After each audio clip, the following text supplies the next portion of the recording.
ప్రేక్షకులందరికీ నమస్కారం. ఈరోజు మన స్టూడియోలో ప్రముఖ ఆధ్యాత్మికవేత్త జ్యోతిష్య వాస్తు పండితులు శేషగిరిరావు గారు ఉన్నారు. గురువుగారితో మాట్లాడదాం. నమస్కారం గురువు. నమస్తే అండి. గురుగారు, జూన్ నెలలో మకర రాశి వారి పరిస్థితి ఎలా ఉండబోతుంది?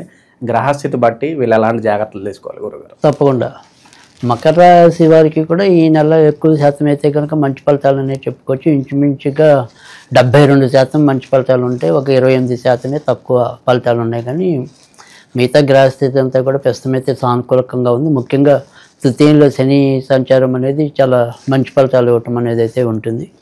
తర్వాత రెండోది వచ్చేప్పటికంటే మిగతా ఏదైతే గ్రహస్థితి ఉందో ప్రస్తుతం శుక్రుడు వీళ్ళ మార్పులన్నీ కూడా, తర్వాత మరి బుధుడు, ఇలాంటి వీళ్ళందరి గ్రహస్థితి కూడా కొంతవరకు వీళ్ళకి సానుకూలమైన ఫలితాలు ఇవ్వడానికే ఉంది. అయితే మనం ఏదైతే ఒక 28% చెడ్డ ఫలితాలని చెప్పాం మనం, ఈ 28 చెడ్డ ఫలితాల్లో బాగా ముఖ్యమైనవి ఏంటి అంటే కనుక ఆరోగ్యం అనేది కొంత ముఖ్యంగా ఎవరికైతే హార్ట్కి సంబంధించిన ప్రాబ్లమ్స్ ఉన్నాయో, తర్వాత హై బీపీకి సంబంధించిన ప్రాబ్లమ్స్ ఉన్నాయో, ఈ రెండు జాతకులు మాత్రం ఖచ్చితంగా జాగ్రత్తలు తీసుకోవాలి. ఎందుకంటే ఇప్పుడు ప్రస్తుతం ఏదైతే మనకి జూన్ 6 నుంచి అష్టమ స్థానంలోకి కుజుడు రావటం అనేది ఉంటుంది. సో అష్టమంలో కుజుడు వచ్చాడు అంటే కనుక ఒక్కోసారి మన ఆయుర్దానికి కూడా ఒక్కోసారి ఇబ్బంది అనేది ఉంటుంది. సో అందుకని ఏదైనా సరే ఇలాంటి ప్రమాదకరమైన వ్యాధులు ఏవైతే ఉంటాయో వాటికి సంబంధించి, అంటే స్టెంట్లు వేయించుకున్న వాళ్ళు ఉంటున్నారు అనుకోండి, వాళ్ళు మరింత జాగ్రత్తగా ఉండాలి. తర్వాత ఈ బీపీ అనేది, ఐబీపీ అనేది ఉన్నట్టుండి అది ఎటువైపు కొడుతుందో మనం చెప్పలేము.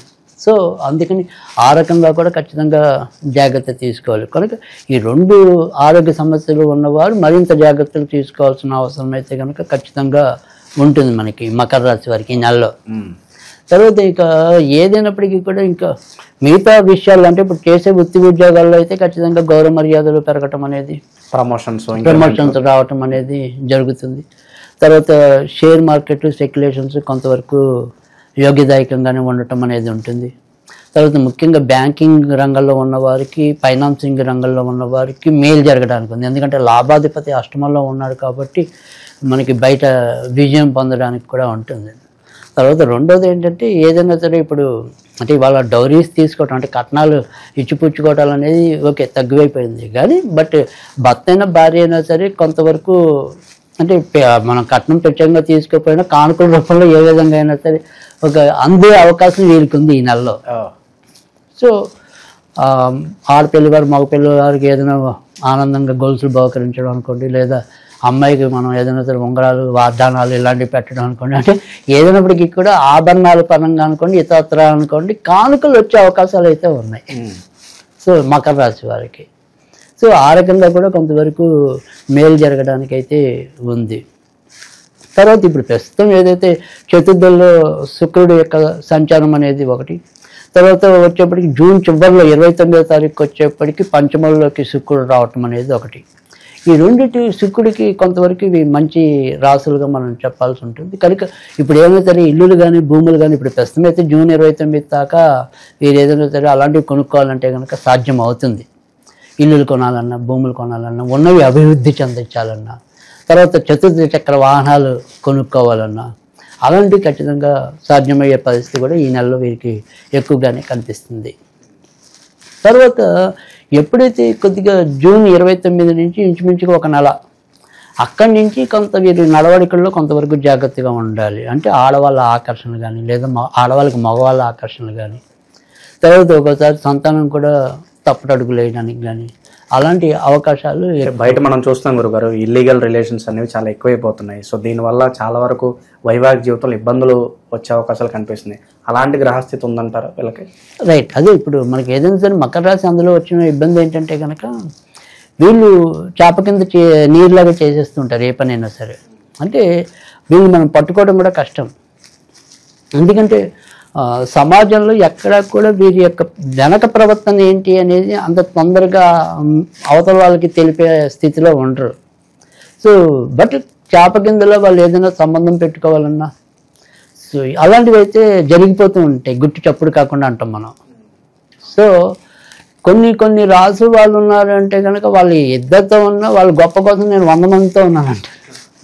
సో ఇది దీనికి భిన్నం పూర్తిగా. ఈ మకర రాశి అనేది దానికి భిన్నం.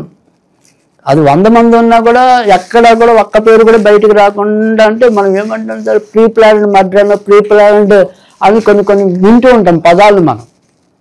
సో అలా ప్రీ ప్లానెడ్గా బ్రెయిన్ అనేది వీళ్ళకి ఉంటుంది ఎక్కువగా. సో అందుకని వీళ్ళు ఏంటంటే ఒక్కోసారి ఆ నేరం చేసినా కూడా అంత తొందరగా బయటికి రాలేకపోవచ్చు, బయట పడకపోవచ్చు. బట్ కానీ ఇప్పుడున్న గ్రహస్థితి ఏదైతే ఉందో ముఖ్యంగా అంచెలంచెలుగా ఇప్పుడు మనకి ఏదైతే మే 31 నుంచి శుక్రుడు చతుర్థ స్థానంలోకి వచ్చాడో అందుకని అక్కడి నుంచి ఇంట్లో ఎవరికో ఒకరికి ఏదో రకంగా ఇలాంటి ఇబ్బంది రావటం అనేది అది బాగా పెద్ద, అంటే ముందు మనకి ఏదైనా సరే ఒక పరిచయం అనుకోండి, ఆ పరిచయం అక్కడ దాకా వెళ్ళాలంటే కొంత టైం పడుతుంది కదా. సో అది జూన్ 29 తర్వాత నుంచి కొంత మార్పులు విస్తృతంగా రావడానికి అవకాశం ఉంటుంది. కనుక ఏదైనా సరే ఈ నెలలో నెమ్మదిగా ఇలాంటి పరిస్థితులకి వీళ్ళు కొంత ఆకర్షణ భరితులు అవ్వడానికి కూడా ఆస్కారం అయితే లేకపోలేదు. కనుక ఖచ్చితంగా ఆ విషయాల్లో మాత్రం వీళ్ళు కొంత జాగ్రత్త పడాల్సిన విషయం అయితే ఉంది. ఓకే. కొత్తగా పెళ్ళి కావాలి అనుకుంటే ముఖ్యంగా ఏదైతే జూన్ 29 లోపు అయితే కనుక కొత్తగా పెళ్ళి కావాలి అనుకునే వాళ్ళకి మరింత యోగ్యం ఉంటాం, ఒక ఇంటి వాళ్ళు అవటం అంటాం, ఇంటి స్థానంలో ఉంటాడు. ఒకవేళ చేసుకునేది ప్రేమ వివాహం అయితే జూన్ 29 తర్వాత అనుకూలం. అంటే జూలైలో మనకి ఎలాగో ముహూర్తాలు ఉండదు, అది వేరే విషయం, ఆషాఢ మాసం కావాలి. కానీ కనీసం కొంతవరకు పెళ్లి వైపు అడుగులు వేయడానికి తర్వాత నెలల్లో కొంతవరకు ముందుకెళ్ళడానికి కానీ ఆస్కారం అయితే కనుక ఎక్కువగా ఉంటుంది. సో పెళ్ళిళ్ళు కావాలి అనుకునే వాళ్ళకి అటు ప్రేమ మామూలు పెళ్ళి ఇద్దరికీ కూడా ఎంతో కొంత సానుకూలకంగానే ఈ నెల ఉండటం అనేది అయితే జరిగింది. తర్వాత రెండోది సంతాన పరంగా అంటే కొత్తగా సంతానం కావాలనుకునే వాళ్ళకి జూన్ 29 తర్వాత పంచమంలో శుక్రుడు వచ్చి స్వచ్ఛతల్లోకి చేస్తాడు కనుక ఖచ్చితంగా సంతాన పరంగా జూన్ 29 నుంచి ఎక్కువ సానుకూలత ఉంటుంది. సో జూన్ 29 దాకా ఇంకా అటు ఇటుగానే పరిస్థితులు ఉంటాయి. జూన్ 29 నుంచి మనం మంచి అనుకోవచ్చు. అలాగే సంతానం వృద్ధిలోకి రావడం కూడా జూన్ 29 నుంచి, అంటే పుట్టిన సంతానం బాగా పేరు తెచ్చుకోవడం కానీ కొంత ముందుకెళ్ళటం కానీ ఇలాంటివన్నీ కూడా జూన్ 29 నుంచి సాధ్యమవుతాయి. కనుక ఆ రకంగా వీళ్ళకి ఎక్కువ మంచి జరగటం అనేది కూడా ఉంటుంది. ఓకే. నిరుద్యోగుల పరిస్థితి ఏంటి గురుగారు? నిరుద్యోగులకు సంబంధించినంత వరకు కనుక ప్రస్తుతం అయితే కనుక ఇంకా అంతంత మాత్రంగానే ఉంది. ఎందుకంటే అటు అష్టమ స్థానంలోకి కుజుడు చేరటం అనేది అంతకితం కూడా లాభాధిపతి నీచంలో ఉండటం అనేది అలా చూసుకున్నప్పటికీ కూడా ఉద్యోగాల్లో ఉన్న వాళ్ళకైతే కనుక ఎంతో కొంత అభివృద్ధి అనేది అయితే ఉంది. కానీ బట్ కొత్తగా ఉద్యోగం రావాలి అనుకున్న వాళ్ళకైతే కనుక పూర్తి స్థాయిలో మంచి జరగటం అనేది లేదు. బాగా వారి యొక్క వ్యక్తిగత జాతకంలో విపరీతమైన అదృష్ట యోగం ఉంటే తప్ప అంత తేలిక వచ్చే అవకాశాలు అయితే కనిపించడం లేదు. దగ్గరదాకా వచ్చి ఆ ప్రయత్నాలు సానుకూలం అవని పరిస్థితులు ఎక్కువగా కనిపిస్తున్నాయి. ప్రజెంట్ ఉన్న గ్రహస్థితి బట్టి వీళ్ళకి ఎలాంటి పరిహారాలు అవసరం గురుగారు? తప్పకుండా వీరు సాధ్యమైనంత వరకు కూడా లక్ష్మీ దేవికి సంబంధించిన అవకాశం ఉంటే లక్ష్మీ గణపతిని ఇద్దరినీ కలిపి చేసుకున్నట్టయితే కనుక ఇంకా ఎక్కువ మంచిది. ఎందుకంటే ఈ అష్టమంలో కుజకేతువులు ఇద్దరు కలిసి ఉండటం అనేది ఏంటంటే ఒకసారి సడన్గా ఆరోగ్యానికి చాలా ఇబ్బంది. అంటే ఇప్పుడు దీర్ఘకాలిక రోగం ఉన్నది ఒక ఎత్తు అనుకోండి, ఒక్కోసారి అప్పటికప్పుడు బయటపడి ప్రమాదంకి వెళ్ళిపోతుంటాయి కొన్ని. సో ఈ బ్రెయిన్ స్ట్రోక్ అనుకోండి, సో హార్ట్ అటాక్ అనుకోండి, ఇలాంటివి కొన్ని మనం వింటూ ఉంటాం కదా. అలాంటి అవకాశం ఈ నెలలో వీరికి ఉంది. ఎందుకంటే రెండు దుష్టగ్రహాలు రెండు కలిసి అష్టమంలో ఉంటాయి. ఒకసారి మనకి ప్రమాదం అనేది ప్రాణాపాయం లేకపోయినా ఒకసారి ఖచ్చితంగా ఏదైనా సర్జరీ వైపు దారి తీస్తుంది.